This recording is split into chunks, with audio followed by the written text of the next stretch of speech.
Everyone, welcome to my new blog. সবাই কেমন আছো? আজকে আমি যাব হচ্ছে রাজশাহী কেতুই ধাম মন্দির।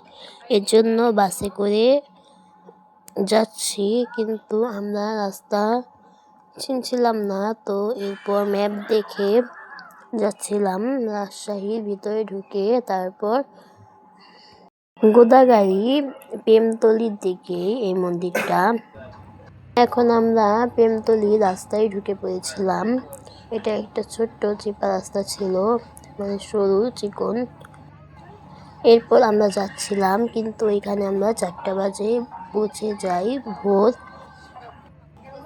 ওইখানকার সবাই ঘুমিয়েছিল, গেটও বন্ধ ছিল, কিন্তু আমরা গাড়ি হর্নের শব্দে তাদের ঘুম ভাঙাই এবং কি আমরা মন্দিরে ঢুকে কিছুক্ষণ ঘুমিয়ে নিই সবাই ভোর হওয়ার আগ পর্যন্ত।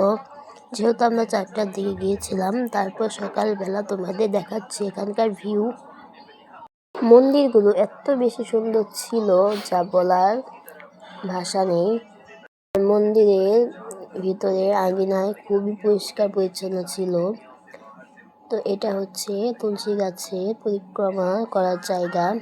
এখানে চারপাশে তুলসী গাছ ছিল, এখানে সবাই কীর্তন করে অ্যান্ড পরিক্রমা করে।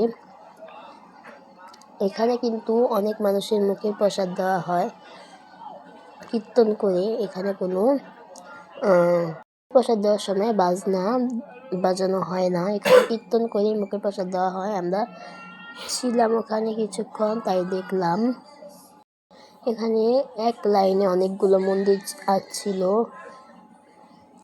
এটা শ্রী শ্রী রাধা গোবিন্দ জিউ মন্দির, আর ঠিকানাও কিন্তু এখানে লেখা আছে প্রেমতলি গোদাগাড়ি।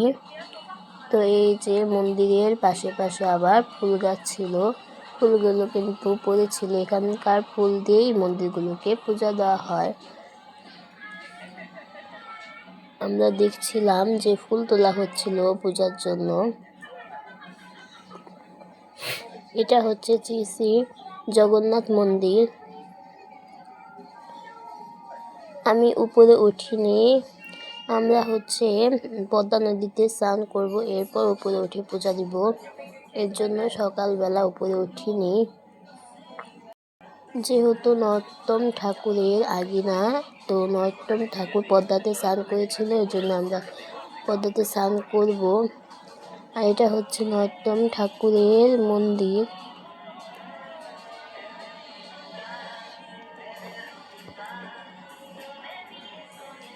আর এখানে থাকার জন্য জায়গা, যাকে বলে নাট মন্দির, ওই পাশেরটা নতুন, ওইখানে আমরা ছিলাম। আর আমাদের ঠাকুরের পূজার শব্দে ভোরবেলা ঘুম ভেঙেছে। এটা ছিল খুবই একটা সুন্দর ব্যাপার। আর এই তো নরোত্তম ঠাকুর আর তার গুরুদেব এর মূর্তিও ছিল। আর এটা হচ্ছে শিব মন্দির, সত্যম শিবম সুন্দরম লেখা ছিল।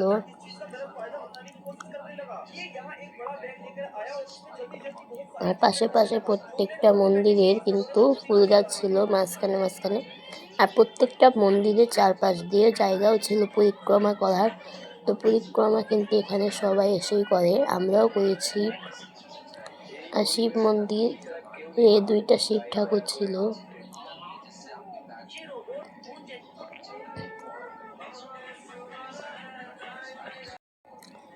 মন্দিরগুলোকে তোমরাও এসে ঘুরে যেতে পারো, অনেক সুন্দর।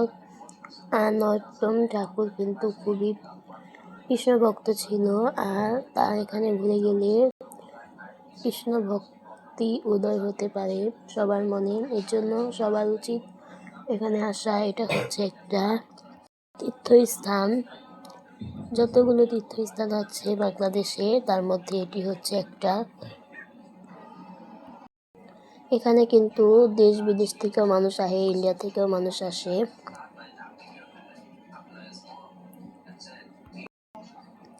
আর এই মন্দির থেকে একটু সামনে গেলে অটো দিয়ে বা ভ্যান দিয়ে বা একটু হেঁটেও যাওয়া যায়। তো গেলে ইস্কন মন্দির আছে, রাজশাহীর বড় ইস্কন মন্দির।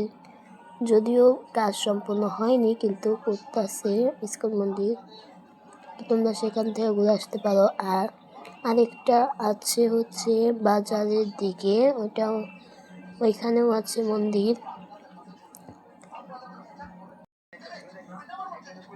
এক সিরিয়ালে কিন্তু মন্দিরগুলো ছিল।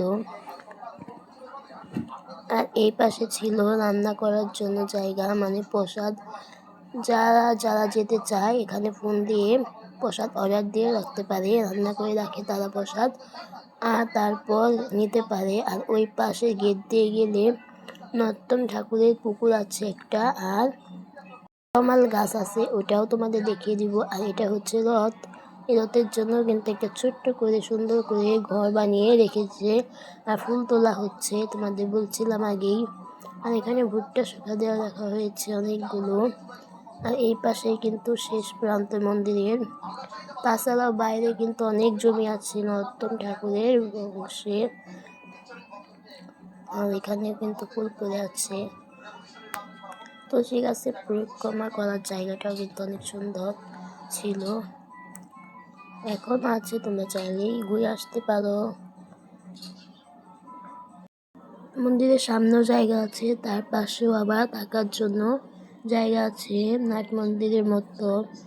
তার পাশেও অনেকগুলো ভবন আছে যেখানে মানুষ এসে থাকে, দূর দূরান্ত থেকে এসে থাকতে পারে রুম নিয়ে, জায়গা করা আছে। মন্দিরের সামনের দিকেও আছে, আবার পাশের দিকেও আছে। আর এই তো এটা হচ্ছে তমাল গাছ। আর এই পুকুরে নর্তম ঠাকুর স্নান করেছিল এখান থেকে অনেক আগে। খিচুড়ি উঠতো নৌকায় করে একাই, এর জন্য এটার নাম খেতুই ধাম। সবাই ভালো থেকো।